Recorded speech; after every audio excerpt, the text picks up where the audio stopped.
If you're a Virgo like me and into videos where people do stuff and get stuff done, then this might just be for you. And if you're about to go and do some tidying or some housework, then I wish you all the best of luck.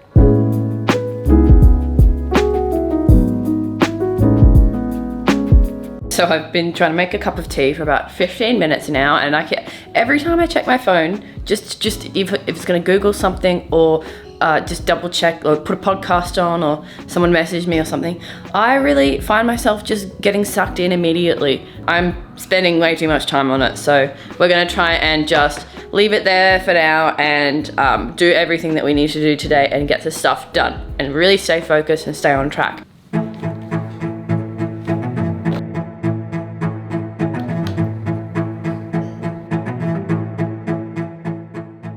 Alright, so we're going to tackle the kitchen cupboard. Basically when we moved in, it was a bit of a rush to get everything just in the cupboard, and it wasn't really well thought out as to where to place everything. So today I'm just going to be going through and doing a little bit of a cleanup, and then maybe going and getting some nicer containers to put things in from Kmart later on, and we'll see where we end up.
Well, it's been quite the day, but we have finally gotten there. Let me show you what I've done.